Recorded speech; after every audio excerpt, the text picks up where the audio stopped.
안녕하십니까. 성기영의 경제쇼 아나운서 성기영입니다. 세금하면 항상 어렵게만 느껴지실 텐데요.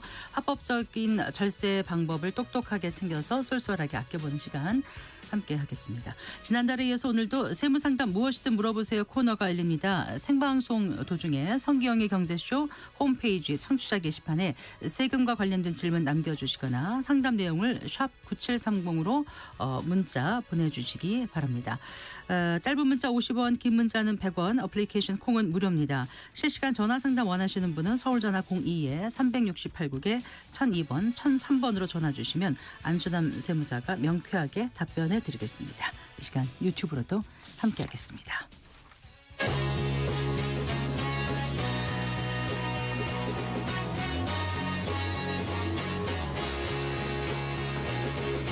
경제 시야를 넓혀드립니다. 투자의 지름길을 안내합니다.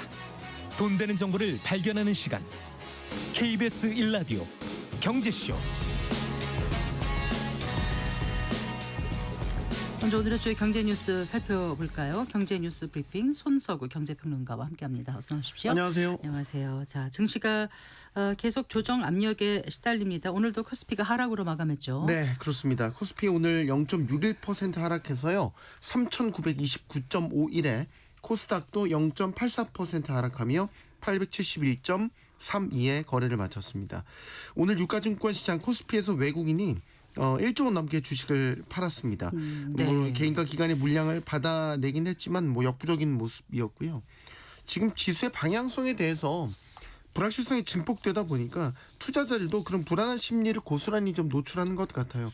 장중에 보면 변동성이 매우 컸습니다. 장 초반에 낙폭이 대폭 확대되면서 네. 2.5%까지 급락을 했거든요. 맞아요. 그러면서 예. 3,900선 아래로 내려가기도 했어요. 3,854.95까지 밀리기 맞습니다. 했죠. 네, 네. 근데 또 이내 낙폭을 또 빠르게 줄였어요. 네. 그래서 오후쯤에 또 상승 전환했어요. 그러다 이제 오후 이제 1시 넘어서 다시 또 하락 전환하더니 네. 뭐 이후에는 계속 매매 공방을 벌이다가 소폭 하락으로 마감은 했습니다. 오늘 시총 상위주들 대부분 하락했는데 삼성전자, SK하이닉스 주가를 보면 미국 나스닥 하락, 또 엔비디아 실적 발표를 앞둔 경계감으로 인해서 네. 오늘 1%대 하락세로 마감을 했습니다. 지금과 같은 변동성 장세는 사실 시장의 불확실성이 클 때 나타납니다. 왜냐하면 투자자들의 심리가 제각각이거든요. 그러니까 반발 매수도 들어왔다가 또 대거 매도 물량도 출회되고 뭐 이런 과정에서 지금 변동성이 확대되는 거죠. 네. 간밤 미국장에서도 이런 모습들이 나타났습니다. 특히 지금 조정의 빈리가 된 AI 관련주들이 변동성을 키우는 모습이고요. 결국 지금의 변동성 장세는 이제 내일 그리고 우리 기준으로 이제 모레 미국에서 발표된 엔비디아 실적 그리고 고용 보고서의 이 결과에 달려 있습니다. 네, 네. 엔비디아가 투자자들의 의심을 잠재울 만한 아주 좋은 실적 그리고 미래의 성장성을 보여준다면 시장은 다시 AI 중심의 상승세에 시동을 걸 수 있겠죠. 그리고 또 고용이 만약에 고용시장에 냉각된 신호가 나타난다면 다음 달 12월 미국 연준의 금리 인하 가능성에도 다시 불이 붙을 수가 있겠습니다. 그러면 네. 지금의 불확실성이 어느 정도 한 방향으로 좀 정리가 될 수 있겠다라는 생각을 해봅니다. 네. 지금 이제 원달러 환율이 계속 오르면서 지금 고환율의 타격이 전반으로 좀 퍼지고 있는 모양새입니다. 당장 네. 뭐 휘발유 값이 올해 최고치 수준으로 올라선 거죠. 네, 그렇습니다. 뭐 시중에 사실 주유소 다녀보시면 바로 느끼실 거예요. 네. 지금 서울의 휘발유 가격은 리터당 1,800원대를 넘어섰습니다. 1,800원대 넘어선 게 지난 2월 6일 이후 9개월 만입니다. 최근 국내 유가가 3주 연속 상승세를 보였고요. 이런 추세로 계속 오른다면 이제 올해 그 최고치 기록했던 게 1,807원인데 이것도 뭐 넘어설 것이라는 전망 나오고 있습니다. 지금 휘발유 가격이 오르는 건 크게 세 가지 요인입니다. 국제유가 수준은 전반적으로 낮은 편입니다. 배럴당 60달러 안팎이거든요. 이제 문제는 국내로 들여올 때 환율. 네, 환율 상승에 따라서 원유 수입 단가가 높아진 부분이 이게 지금 반영되는 것이고요. 여기 이제 정부가 이달부터는 휘발유 유류세 인하율을 기존의 10%에서 7%로 줄였어요. 이것도 반영이 됐고 최근에 또 날이 추워졌지 않습니까? 그러니까 난방 수요가 커진 것도 일부 영향을 미쳤다 이렇게 보여지지만 네. 역시 지금은 환율이 올라가는 게 이렇게 기름값을 높이는 가장 큰 요인이고 환율의 휘발유 가격이 오른다는 건 사실 이게 단일 품목만의 문제가 아닙니다. 그렇죠. 네. 예. 뭐 휘발유, 경유, 등유까지 다 포함해서 뭐 곳곳에 다 들어가지 않습니까? 우리 교통비에도 들어가고 출퇴근 비용, 가정용 난방, 뭐 일선의 뭐 농가에서도 난방 수요로 이런 등유 같은 것들을 많이 사용하시기 때문에 우리 일상생활 전반에 직격탄을 준다고 봐야 되고, 특히 이런 거는 저소득층일수록 실질적 타격이 큽니다. 그리고 이제 기름값이 오르게 되면 앞서 말씀드린 이유도 있지만 기업들한테도 전반적인 생산 비용이 올라가는 원인이 되거든요. 네. 그러면 이제 다른 제품 가격과 같이 올라가는 가격 인상이 동반되는, 그래서 물가가 자극받게 될 여지가 있는 거죠. 네. 결국 이것도 도돌이표처럼 돌아가는 거예요.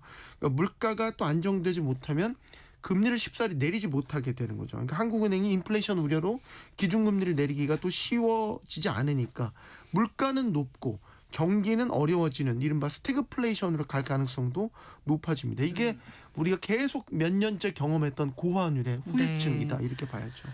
아무래도 기업들에게는 또 경영 불확실성을 키우는 그런 요인이 되기도 하고요. 네, 지금 일단 고환율의 울상을 치는 업계가 꽤 있습니다.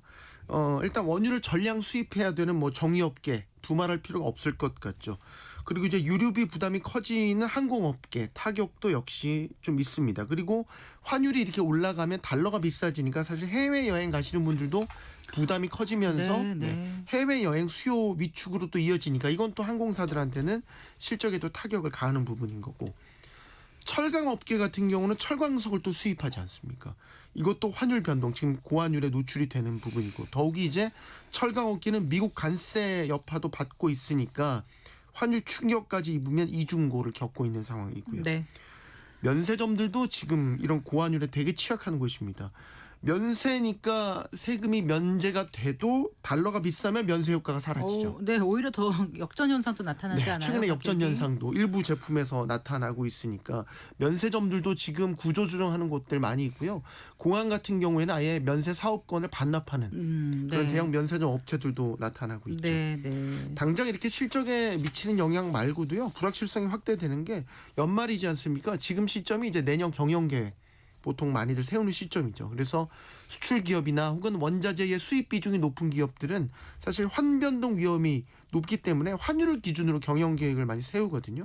근데 지금처럼 환율 변동성도 크고 지속적으로 상승 압력이 가해진다. 그러면 내년 경영 환경이 그만큼 불확실하다. 네. 그러면 전반적으로 투자, 뭐 생산, 고용 이런 것들까지 다 보수적으로 짤 수밖에 없다라는 한계가 있고, 그나마 대기업들은 사전에 뭐 환해지 상품 같은 것들에 가입을 해서 환 리스크를 줄여나가는 그런 기업들이 꽤 많이 있지만, 중소기업들은 여전히 그런 이런 그 변동 위험에 고스란히 노출될 가능성이 높다라는 거 우려되는 네. 부분입니다. 네. 자, 그리고 이제 미국 주식 시장에 투자하는 이른바 사학개미들이 늘어난 영향일까요? 우리나라 대외 금융자산이 사상 최대치 다시 경신했다면서요? 네, 그렇습니다. 이게 대외 금융자산이라는 게 이제 국내에 거주하는 우리 국민들 얘기죠.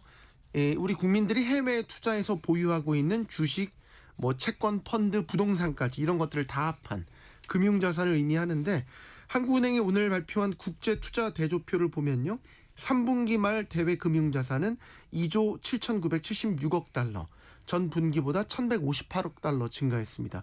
증가폭이 줄긴 했지만 여전히 계속해서 늘고 있다는 거.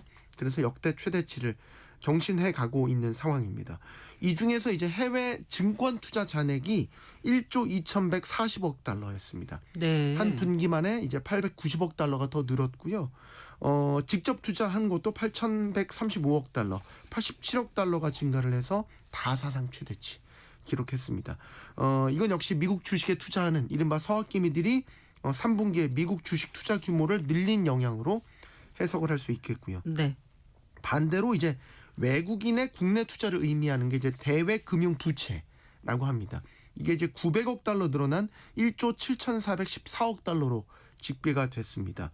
비거주자의 증권 투자가 885억 달러 증가하면서 1조 1,395억 달러를 기록했는데, 3분기도 가만히 보시면 이제 우리 국내 증시도 본격 반등했던 시점이죠. 네. 그러니까 외국인 투자자들이 또 국내 주식을 매수한 이런 영향력에 반영이 된 거고요. 네. 그래서 이제 대외 금융자산 증가폭, 대외 금융부채 증가폭 이거 이제 비교를 해보죠. 그러면 지금 증가폭은 대외 금융자산 증가폭이 더 큽니다. 네. 네. 그래서 대외 금융자산에서 대외 금융부채를 뺀 네. 순대외 금융자산은 1조 562억 달러, 2분기보다 258억 달러가 늘어서 네. 3분기 만에 증가세로 돌아섰습니다. 네. 오늘 또 얘기해봐야 될 것 같아요. 정부가 이제 미국계 사모펀드죠. 론스타를 상대로 제기했던 그 국제 투자 분쟁 취소 신청에서 완벽한 승소를 거뒀다고요? 네, 그렇습니다. 13년간 이어진 지리멸렬한 소송전에서 이제 사실상 종지부를 찍은 결과가 나온 거죠. 사건의 발단은 이제 앞서 론스타가 2012년에 우리 정부가 이제 외환은행 매각 과정에서 부당하게 개입을 해서 46억 7,950만 달러의 손해를 봤다. 그러면서 이제 국제 투자 분쟁 ISDS를 제기하면서 네. 시작이 된 거죠. 그에 앞서서 이제 2003년에 론스타가 외환은행을 1조 3,834억 원에 사들였고 2012년에 결국 하나금융지주에 되팔았죠. 3조 9,157억 원에 되팔았는데 그 전에 이제 여러 매각 시도들이 있었습니다. 예를 들면 HSBC 같은 홍콩계 은행에도 매각하려고 했었고 론스타의 주장은 이겁니다. 이제 매각 과정에서 한국 금융당국이 매각 승인 지연시켰다. 네. 그리고 가격이나 압력을 가했다. 그리고 국세청의 경우에는 자의적 과세 처분을 했다. 이런 것들로 인해서 네. 손해를 입었다라는 게 이제 골자입니다. 네. 그래서 이제 고 ISDS를 제기한 게 결과가 이제 처음 나온 게 2022년 네. 10년 뒤에 나온 거죠. 네. 그래서 론스타가 청구한 손해배상금의 4.6%에 해당하는 2억 1,650만 달러를 한국 정부가 론스타에 지급해야 지급하다. 된다라고 판정을 한 요 거죠. 판정이 나온 거고 이거에 대해서 이제 당시 우리 정부가 예. 취소 신청을 제기를 한 거죠. 네. 요건 론스타도 같이 그때 네. 했었습니다. 한쪽은 손해배상 금액 말도 안 된다. 이게 우리 정부 입장이었고요.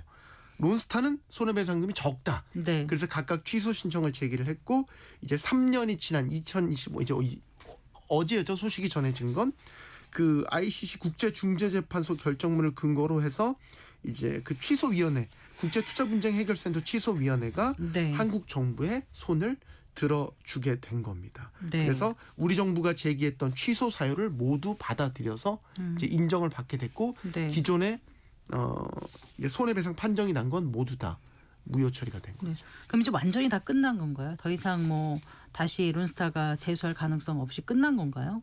어떻게 되죠?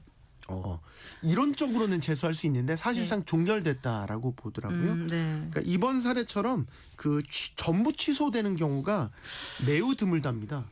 극히 미미한 승소 확률을 이 한국 정부가 따낸 거예요. 네. 그러니까 이게 단심제고 이거는 이제 앞에 중재 내용 자체를 평가하는 게 아니라 그 절차적 오류가 있는지 여부를 보는 거라서 취소 신청이 받아들여진 사건도 많이 없고 네. 그리고 전부 취소된 사건은 전체 503건 중에서 8건에 불과 네. 그러니까 1.6% 승소 확률이라는 거예요. 네. 이걸 뚫어낸 거고 이걸 보면 취소위원회에서 한국 정부의 전부 제기했던 논리를 다 받아들인 거잖아요. 그렇기 때문에 이걸 다시 그러니까 소송을 제기를 한들 승소 확률이 적다라고 보고 있는 거죠. 네. 그러니까 여기에 대해서 론스타도 입장을 일단 표명을 했습니다. 오늘 좀 전에 나왔더라고요. 대변인 성명을 통해서 네. 실망스럽다 입장 냈고요. 사건을 다시 새로운 재판부에 제기하게 되기를 기대하고 있다.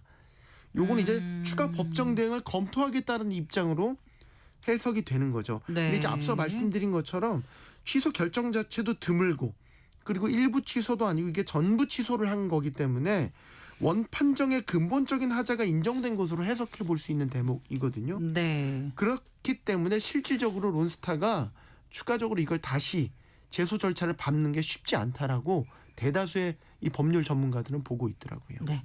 알겠습니다. 말씀 잘 들었습니다. 고맙습니다. 감사합니다. 네, 경제뉴스 브리핑 손석우 경제평론가와 함께했습니다.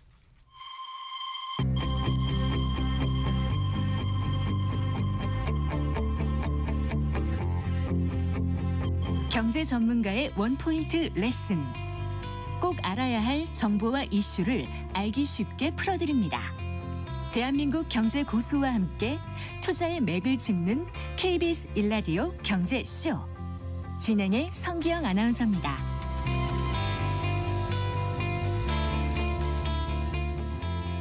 4시 20분입니다. 세무상담 무엇이든 물어보세요 코너 순서입니다. 생방송 도중에 성기영의 경제쇼 홈페이지 청취자 게시판에 세금과 관련된 질문 남겨주시거나 상담 내용을 샵 9730으로 문자 보내주시기 바랍니다. 짧은 문자 50원, 긴 문자 100원, 어플리케이션 콩은 무료입니다. 실시간 전화 상담 원하시는 분은 서울전화 02에 368국에 1002번, 1003번으로 전화 주시면 안수남 세무사가 명쾌하게 답변해 드리겠습니다. 서울전화 02-368에 1002 1003번입니다.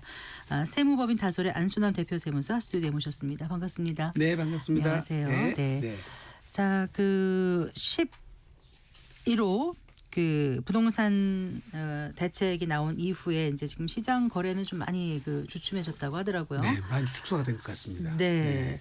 그런데 또 일부에서는 또 고가 거래가 나오고 있어서 네. 시장이 오를 거라는 기대감, 또 설문조사 이런 거 하면은 내년에도 오를 것이다 이렇게 답한 사람들이 조금 더 많은 거로 나오다 보니까 네. 이제 정부가 결국은 이제 보유세 강화 논의를 본격화하게 되지 않을까 이런 또 네. 추측도 나오고 있고요. 네. 어떻게 판단하세요? 지금 시장에서는 지금 그 부분에 대해서 우려 때문에요. 네. 두 가지 다 모두를 좀 우려하고 있어요. 종부세를 강화할 것이다는 보다고 네. 지금 5월 9일까지 다주택자에 대한 중과세가 유예되고 있는데 네. 결국은 유예 연장을 안 하고 네. 중과세로 그냥 가지 않겠느냐. 네. 이제 이런 예상들이 좀 많이 하고 또 전문가들 중에서도 그 부분을 굉장히 강조하시는 분들이 많아요.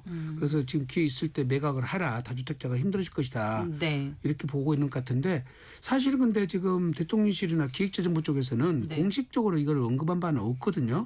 이재명 대통령께서 그때 공약했던 대로 세금 가지고 집값 잡는 것은 안 잡겠다고 공언을 하셨는데 네. 아직까지 그런 조짐은 안 보여요. 저희들이 보기에. 네. 그리고 지금 그 공시 가격 인상률도 현실화율도 69%로 묶겠다는 의지를 보면은 네. 종부세를 바로 손댈 것 같지는 않아요. 네. 전체적으로 만약에 손을 댄다면 종부세 하나만 다주택자 중과세 규정 요거만 갖고 되는 것이 아니라 네. 보유세 또는 거래세 네. 이 부분에 전체적으로 다 손을 봐야 되고 네. 지금 불합리한 점이 너무 많거든요.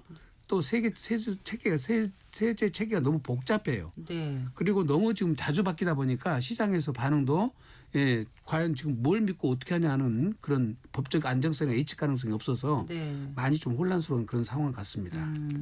네. 그렇군요. 네.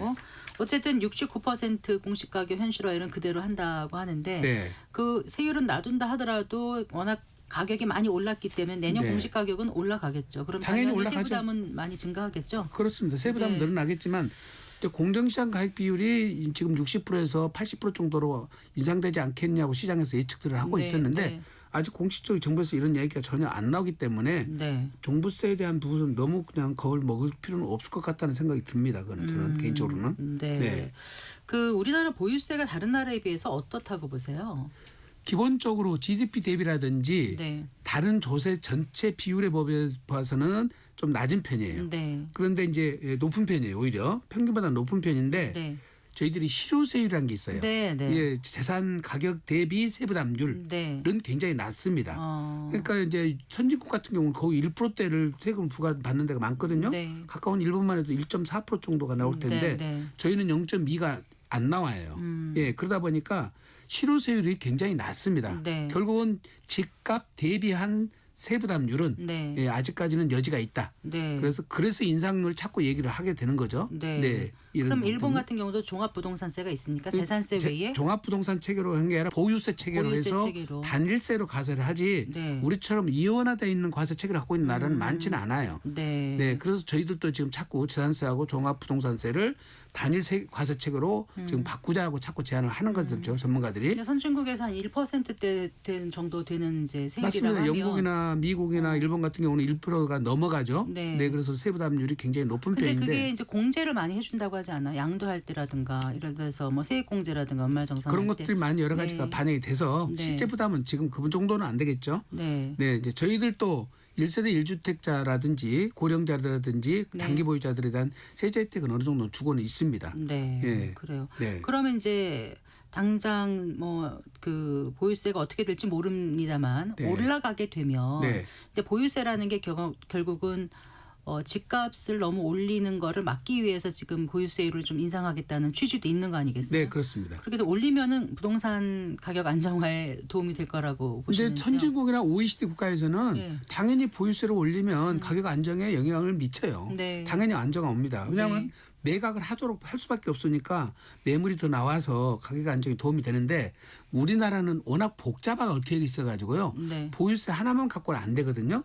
그래서 이것이 꼭 우리나라에는 효과가 있다고 단정적으로 전문가들이 판단을 지금 안 하고 있습니다. 네. 그래서 보유세 하나 가지고 가격 안정을 하겠다 이런보다는 네. 오히려 보유세로 인해서 세부담이 전가되면은 네. 주택 가격을 더 오히려 높이는 효과도 생긴다고 그렇게 보는 관점도 있습니다. 예, 그러니까 그래서 주택을 갖고 있는 사람의 세부담이 전가라는 건 임차인이나 임차인한테 전가를 시키면서 아니면 매매할 때 그렇습니다. 새로 매수인한테 전가가 예, 된다 이런 예. 말씀이신가 네, 봐요. 네. 어. 그 우리나라에서는 아직 실증적으로 분석을 해서 효과가 있다고 그렇게 단정 지을 수는 없는 것 같습니다. 지금 현재. 자, 지금 아까 말씀하실 때 뭐 불합리한 점이라든가 복잡하고 법적 자꾸 바뀌어서 법적 안전성이 네. 좀 덜하다 이런 말씀 주셨잖아요. 그럼 네. 앞으로 만약에 이제 여러 가지 부동산 세제를 개편을 한다라면 네. 총론적으로 좀 보고서 해야 될 것 같은데 개편 방향을 어떻게 가져가면 좋겠다고 기본적인 틀은 다 보세요? 누구나 동감하지만은 네. 보유세는 높이고 네. 거래세는 낮추라고 그러잖아요. 네. 근데 거래세 중에서 취득세도 우리 중과세가 너무 지금 세고 있거든요. 네, 네. 그러니까 이 부분도 빨리 낮춰야 되고 네. 다주택자에 대한 중과세 규정도 지금 주택수로 체계가 잡혀 있는데 네. 과연 주택수가 맞냐는 거예요. 이게 그래서 그렇죠. 가액으로 전환해달라는 것도 있고요. 네. 다주택자 중과세 규정의 제일 잘못된 부분이 네.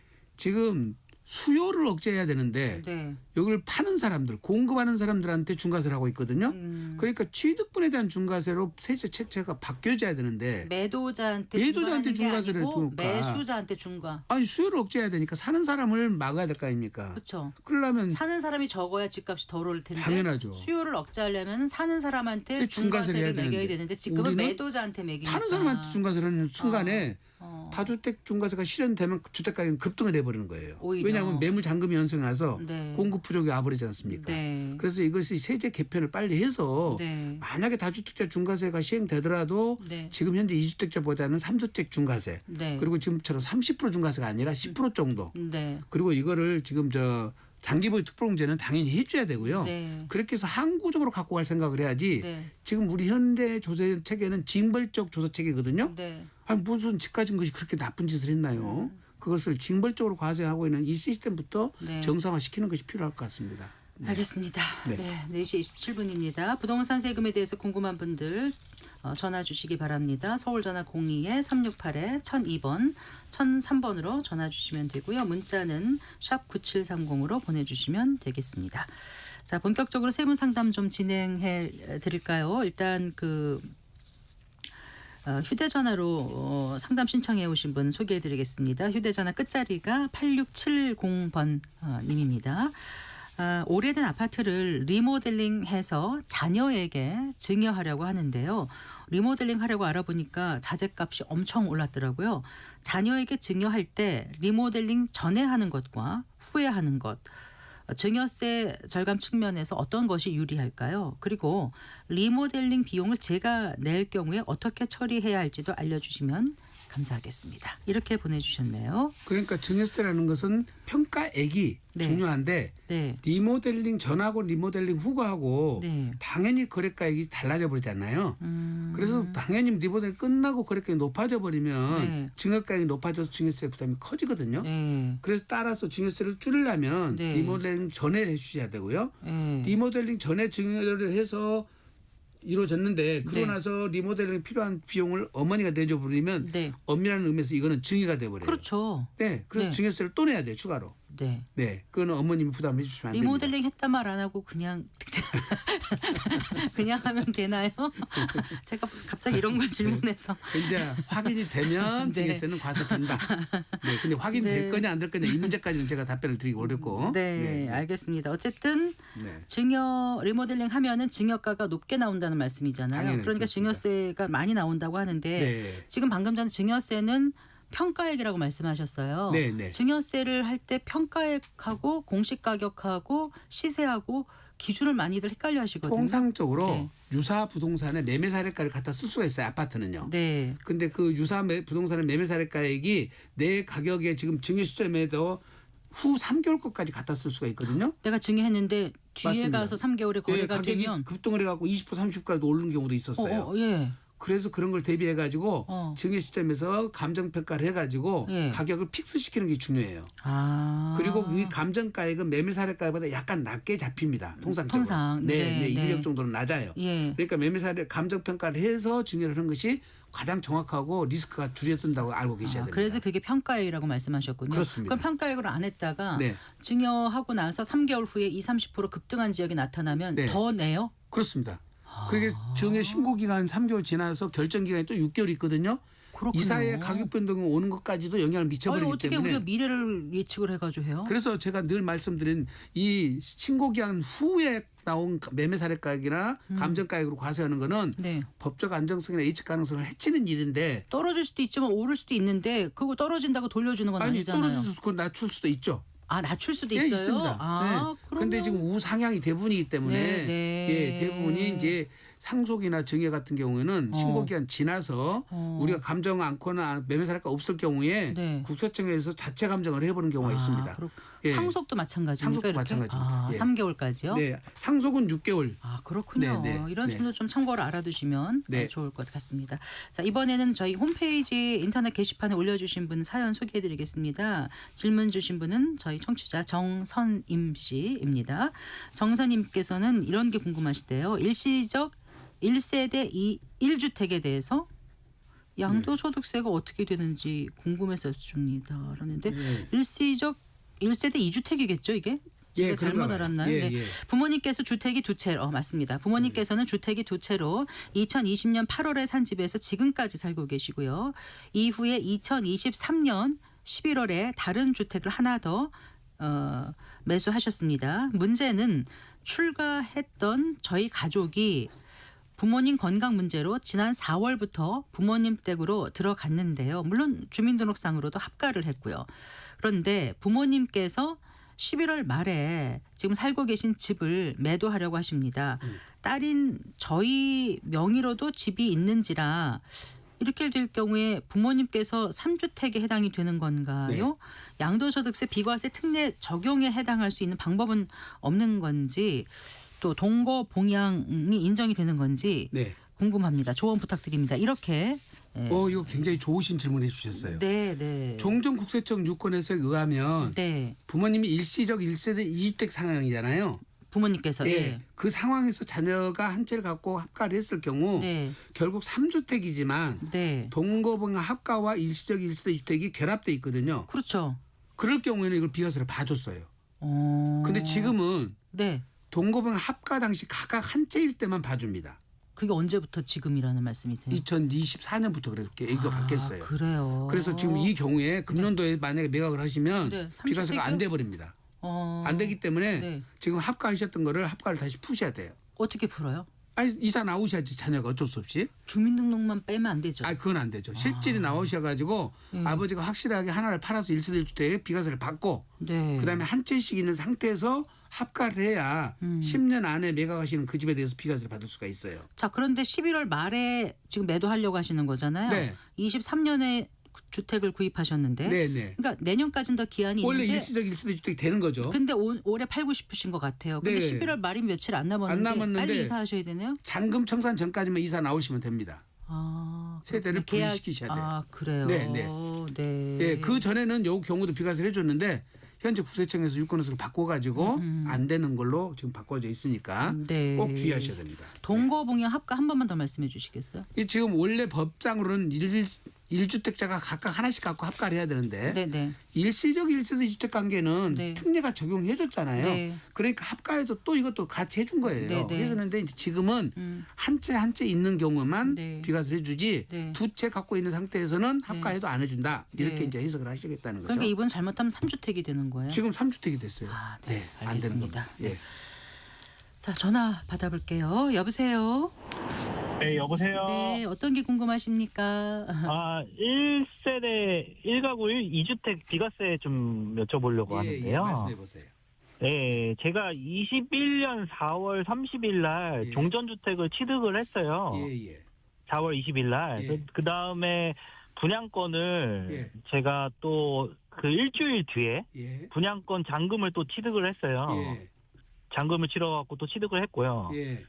그래서 지금 그 나중에 취득한 분양권이 예. 그 작년에 준공이 돼갖고 예. 그 작년 7월 4일날 이사 왔거든요. 네, 네, 종전주택은 전세를 주고요. 예. 예, 그래서 지금 종전주택을 해서 몇 년 안에 팔면 네. 비과세를 받을 수 있는 건지 지금 해갖고요. 일시적 1세 2주택 요건은 네, 종전주택을 보유한 상태에서 네, 주택이나 조합원 입주권이나 분양권을 네. 1년 지나서 취득을 하셔야 돼요. 그러니까 아. 2021년 4월 30일 내가 종전주택을 취득했으니까 네. 네. 2022년 4월 30일 지나서 주택이나 조합원 입주권이나 분양권을 취득했어야 되는데 아. 네. 일주일 뒤에 바로 취득을 해버렸잖아요. 그럼 안 되네요. 네. 애초에 일시적 이주택 비과세 요건이 안 요건이 아, 안 되네요. 이게- 되버리죠. 근데 저도 세무서 상담을 받고 그런 거 해보니까 네, 네, 그게 3년 안에 팔면 네. 그 종전주택을 비과세를 받을 수 있다라고도 뭐 유권 해석이 좀 되는 것 같아요. 아 그래요? 그건 아닌데. 네. 다시 말씀을 드리면 네. 그러니까 우리가 지금 근데 그- 신규 주택이나 조합원 입주권이나 네. 분양권 취득 시기가 제한돼 있는데 네. 안 그러면 이게 이제 다음 날 사가지고 3년 안에 팔고 또 다음 날 사서 3년 안에 팔고 계속적 반복적으로 이런 일이 벌어질 수가 있잖아요. 네. 그걸 막으려고 1년 지나서 사라고 네네. 돼 있는 거란 말이에요. 조건이. 네. 그 그러니까 요건에 위반돼 있다는 거지 너무 지금. 이렇게 근데 시차를 그게 두지 않- 예. 그 유권이 네. 지금 제가 알기로는 저는 21년도에 그거를 했거든요. 네, 네. 그러면 그거 21년도에는 그 유권이 해석이 그러니까 아, 유권 적용이 안 해석이 됩니다. 아 21년도는 그때 안 네, 된다. 그것이 안 되는 시기가 있었어요. 맞아요. 그거는 제가 지금 정확히 그런 얘기를 들은 것 네, 같아요. 네, 그거는 한번 제가 더 확인해갖고 답변을 드리긴 해야 되겠는데 네. 맞습니다. 지금 조합원 입주권도 그때는 1년 안 지나서 되도록 돼 있다가 그런 적이 있었어요. 예, 또 법이 개정돼서 들어왔거든요. 하도 많이 바뀌니까. 맞아요. 좀 그 정신- 바뀐 시간이 언제 바뀌었는지는 어. 제가 확인해서 다음 시간에 제가 다시 한번 확실히 알려드리고 알겠습니다. 개인적으로 지금 전화번호가 저희한테 보관돼 있으니까 네네네. 이거는 지금 2021년 5월달에 사셨다는 거잖아요. 네, 21년 4월. 4월 20일 이게 종전주택은 2021년 4월 20일에 사셨고 일주일 네. 후에 분양권 일주일 후에 잔금. 분양권 사셨고 네. 네, 네, 요거는 유권 해석을 정확히 언제 변경되는지 확인해서 제가 전화상으로 개인적으로 답변을 드리고 네네네. 이 부분은 다시 방송에서 다음 시간에 한번 정리해서 답변 드리겠습니다. 네. 네, 아, 예, 알겠습니다. 네, 네, 아, 네. 이게 감사합니다. 개인 상황이 이제 되면은 막 찾아보시다 보면은 주택은 원래가 있었고 네. 조합은 입주권하고 분양권은 그 말이 없다가 네. 주택하고 똑같이 일치시켜놨는데 예. 이게 언제 개정됐는지 저도 지금 헷갈려요. 하도 바뀌어나가지고. 네, 그러니까 네. 원래 이제 네. 일시적 이주택 비과세는 이사라든가 여러 가지 문제 때문에 시간을 주는 거였는데 네. 이런 경우 자칫 보면 좀 투자를 넘어서 좀 너무 잦은 매매라고 투기를 해버릴 수가 네, 있으니까. 그러니까 그걸 막기 위해서 최소 1년 후에 산 거에 맞습니다, 대해서만 맞습니다. 일시적 이주택을 해주겠다라고 예, 바뀐 예. 것 같아요. 예. 근데 아마 이제 이 경과하는 과정에 있어서 뭐 구제되는 언제 게 개정했는지 있는지 저도 지금 헷갈리다니까요. 이걸 좀 확인을 네. 해봐 주시면 네, 감사하겠습니다. 네, 네. 전화 한 통 더 받겠습니다. 여보세요. 네, 여보세요. 네, 어떤 게 궁금하십니까? 네, 안녕하세요. 네, 네. 네네. 11호 대책 중에서 좀 질문이 있어서 전화드렸습니다. 예, 예, 예. 기억나시면 지난달에 한번 상담드렸던 사람입니다. 네. 그 투기과열지구의 조합원 매매 제한 부분에 있어서 예. 그 사업 시행자 지정 이후에는 매매 불가라는 그런 규정이 있더라고요. 예. 그런데 그 예외 규정에서 예. 상속받은 주택으로 예. 세대원 전원이 이전하면은 예. 매매가 가능하다라는 예. 그 항목 중에서 예. 그 제가 지난번 저 집사람이 상속을 받은 주택이 있고요. 네. 그리고 집사람은 미국 국적 보유자예요. 예. 그래서 저는 서울에 재건축이 진행된 아파트를 제 명의로 가지고 있고요. 예. 이때 상속받은 주택으로 이게 이사를 가면은 예. 사업자 시행 지정 이후에도 매매가 가능한가요? 그거는 세법 개념이 아니고요. 네, 도정법에서 조합은 지휘승계 관한 부분이라서 네. 네네. 저희가 답변하기 부적합한 내용이에요. 아 그러면은 네. 거기 어느 조합에 부분을 네. 조합에 이 관련된 지금 그 법무법인이 컨설팅을 해주고 계시거든요. 아, 네네네. 예, 조합에다 여쭤보시면은 답변을 받을 수 있을 거예요. 아, 네네네. 그쪽에 연결되어 있는 법무법인 컨설팅 법무법인을 연락처를 알려달라고 해서 네. 네네. 상담을 받아서 해결하셔야 돼요. 네네네. 이건 세금 문제가 아니세요. 아, 네네. 아, 도시환경정비법 시행령을 보시면 맞습니다. 이게 쭉 나와 관련된 있는데 건데, 그걸로 예. 확인을 하시는 게 제일 정확할 맞습니다. 것 저희가 같고. 대답을 해드릴 내용이 네, 아니라서. 이게 이제 사회시행 네. 인가까지 갔으면 조합이 있는 거 아니겠습니까? 맞습니다. 조합에 맞습니다. 네. 상담하시는 게 가장 정확한 거고 네. 또 구청이라든가 네. 이런 데 연계해서 맞습니다. 상담을 네네. 받아보시는 게 좋겠습니다. 네. 네네. 감사합니다. 네. 감사합니다. 네, 다음에는 이제 백종업님의 사연 소개해드리겠습니다. 이분은 이제 양평 소재 밭을 30년 전에 할아버지로부터 상속받았는데요. 할아버지께서는 평생 농사를 지으셨고 저는 직장을 다니고 있어서 작용을 할 수 없는 상황이었습니다. 이 농지를 매각할 경우에 비사업용 적용으로 세금을 많이 내야 할까요? 또 장기 보유 공제는 어떻게 될까요? 이렇게 물어보셨어요. 네, 우선 할아버지부터 상속받는다고 그러면은 아버지가 안 계셔서 대습 상속을 받았어야 되거든요. 네. 그래서 직계 존속으로부터 상속받았거나 증여를 받았는데 네. 존속이 8년 이상 재촌 작용한 거라면 네. 이게 도시 지역이 아닌 곳에 위치했다면 네. 네, 그거는 사업용으로 인정을 받도록 돼 있어요. 이게 8년 작용 감면은 안 네. 되지만 아. 사업용으로 인정받을 수는 있고요.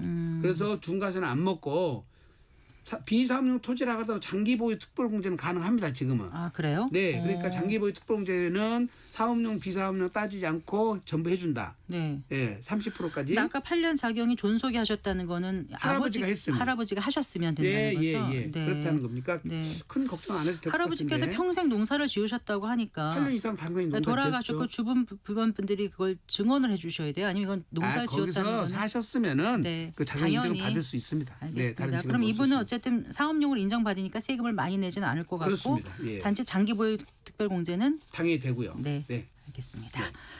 자, 이번에는 홈페이지 인터넷 게시판에 올라온 사연 소개해드리겠습니다. GJYI695님의 질문입니다.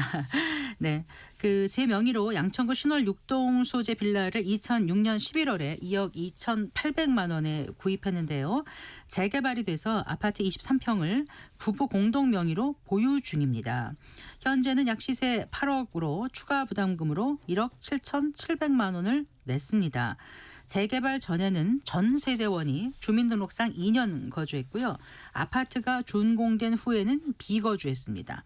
알아본 결과 10월 15일 대책 이전에는 토지거래 허가구역으로 지정된 적이 없다고 하던데 저희는 달랑 2집밖에 없습니다. 그런데 이 아파트를 매도할 경우에 1세대 1주택 비과세 요건에 부합하려면 어떤 조건을 맞춰야 할까요? 지어진 지 5년이 지난 이 아파트에 이제라도 2년 이상 거주해야 하는지요? 그럴 경우 우리 집 말고도 다른 집들도 팔기 전에 입주해야 하는 건지 궁금합니다. 네. 어떤 질문인지 이해되셨죠? 네, 이해됐어요. 대표님. 지금 이제 중요한 거는 네. 종전주택에서 살았던 거는 네. 종전주택에서 추가 분담금을 안 냈으면은 네. 양도한 것이 모두 거주 요건을 다 충족한 걸로 봐주도록 돼 있어요. 근데 추가 분담금을 냈으면 네. 이거는 새로운 취득으로 보는 거예요.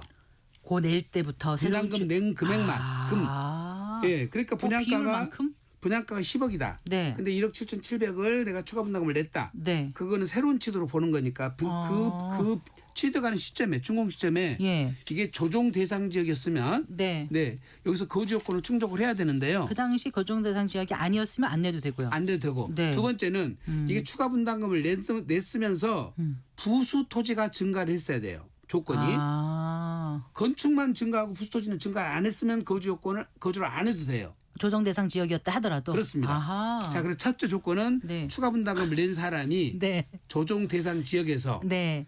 부수 토지가 증가한 경우 광우. 이 세 가지 조건을 충족했으면 2년 이상 거주를 해야 비과세가 되고 네. 이 세 가지 중에 하나라도 안 아니면 됐으면 거주 안 해도 돼요. 안 해도 된다. 네. 네. 그래서 좀 어려운 부수 개념이에요. 토지 증가는 어떻게 등본을 보면 알아요? 어떻게 아니지. 알아요? 네. 자기가 원래 토지 부수 토지가 나오잖아요. 네. 종전 건물 나오고 부수 토지 30제곱미터 했는데 네. 요게 40으로 늘어났어. 네. 그럼 10제곱미터가 늘어났다는 거잖아요. 네, 네. 그래서 추가 분담금을 낸 돈이 이 부수 토지를 샀다고 보는 거예요. 그렇죠. 그러면은 그래서- 당연히 부수 토지가 증가했겠네. 그렇지 아니죠. 않아요. 왜냐하면 재건축 재개발하면은 보통 부수 토지는 줄어들고 건물은 늘어나요. 그러네요. 그러니까 네, 네.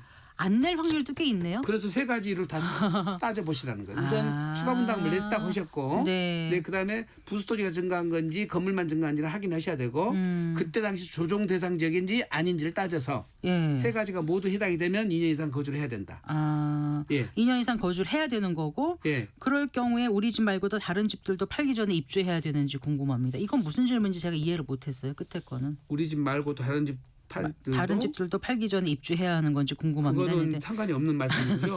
이건 토지거래 허가 구역에는 내가 네. 그 집에 들어가 살아야 되는 거 그 조건은 비과세하고 또 상관이 없어요. 네.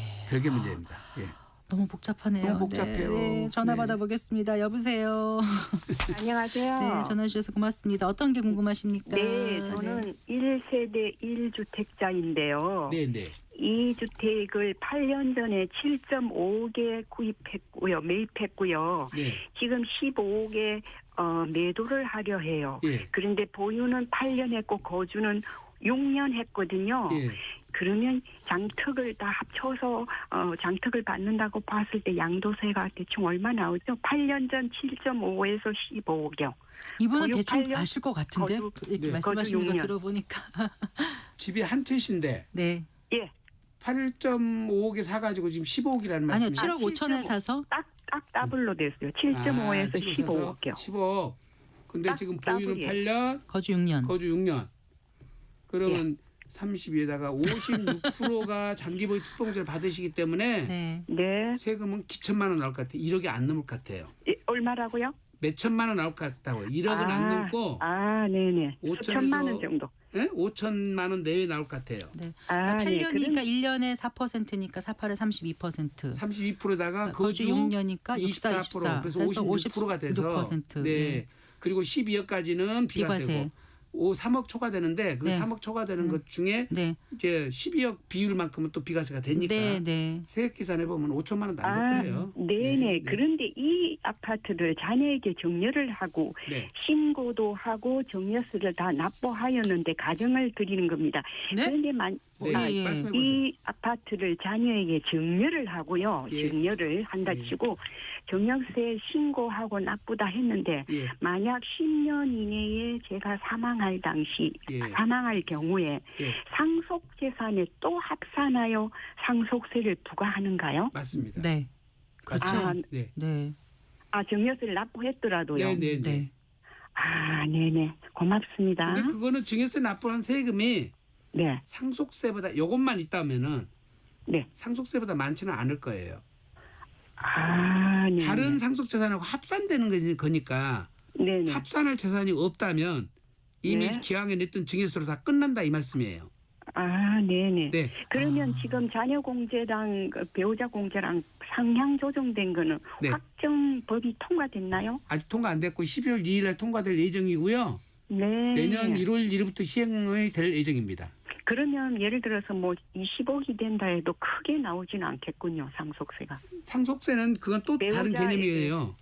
배우자 공제, 자녀 공제, 자녀 만약에 등록 사전 공제. 증여된 재산에 대해서는 네. 또 공제가 제한되기 때문에 네. 그거는 세무사님하고 사전에 상담 받고 오셔야 돼요. 진행을. 네. 네. 네. 목소리가 감사합니다. 젊으셔서 네. 그런데 이제 네. 자녀분들 증여를 하시고 네. 이거 걱정되시는 게 어서 들어봤는데 10년 이내에 혹시 내가 무슨 일이 생기면 네. 여기 또 상속세를 추가로 더 내야 되는가 이런 고민이 되셔가지고 그러니까 지금 상속으로 전화 주신 것 온전히 같아요. 남아 있으면 네. 배우자 공제, 일괄 공제를 받아서 네, 네. 상속세 미달이 될 텐데 네. 사전 증여를 받아버리면 네. 그런 공제를 못 받게 돼 있어요. 네. 그래서 이게 집이 하나라면은 상관이 없는데 네. 증여세 내는 걸로 끝날 텐데 네. 다른 재산을 합산될 것 같으면 사전 증여가 꼭 유리한 것만 아닙니다. 집이 하나라는 말씀은 이 액수가 그러니까 아주 고가 주택보다는 아니기 때문에 여기서 끝난다는 겁니까? 아니 15억인데 15억인데. 예, 상속세는 배우자 공제에다가 네. 일괄 공제 받으면 18억까지 세금이 네. 없지 않습니까? 네. 그럼 네. 상속세는 안 나오잖아요. 네. 네. 근데 사전 증여를 받아서 증여세를 냈어. 네. 근데 만약에 이게 공제액 자체가 네. 덜 나와버리면 네. 상속세는 추가로 나올 가능성이 있죠. 다른 재산이 있어버리면. 그래서 이분 한 20억 되면 어떻게 하냐 이렇게 말씀하시는 맞아요. 거잖아요. 그거는 그러니까 사전에 계산을 해보시고 예. 사전 증여 여부를 판단하셔야 돼요. 예, 전화 네. 한 통 더 받을 여유가 있을까요? 네, 연결해 보겠습니다. 여보세요. 네, 안녕하세요. 네, 말씀해 주십시오. 네.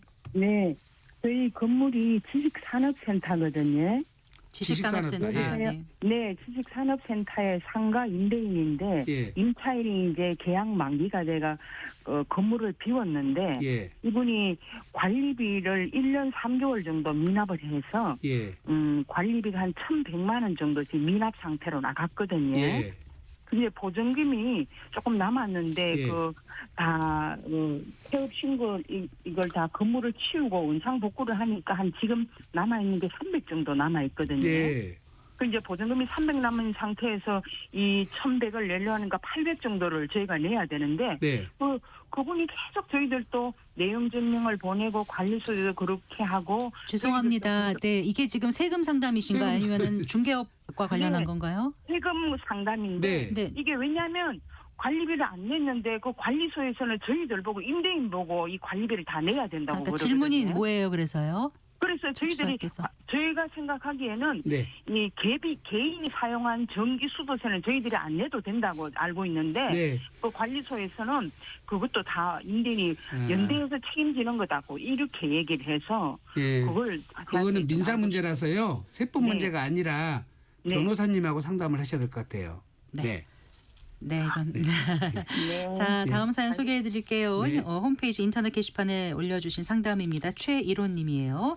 저는 광명에 87년에 이사해서 살다가 부근에 모두 뉴타운이 재개발되는 바람에 운 좋게도 1+1 아파트를 분양받게 됐습니다. 어머니께서 지분의 70%, 저는 30%를 갖고 있는데 30평과 25평형입니다. 사업 시행 인가는 2018년 6월에 됐고요. 관리 처분 인가는 2020년 1월에 됐고 입주 개시가 올 11월입니다. 자, 30평형 아파트를 등기 후에 팔고 싶은데 1세대 1주택 혜택을 받을 수 있는지 궁금합니다. 또 어머니께서 갑자기 뇌졸중으로 입원 중이신데요.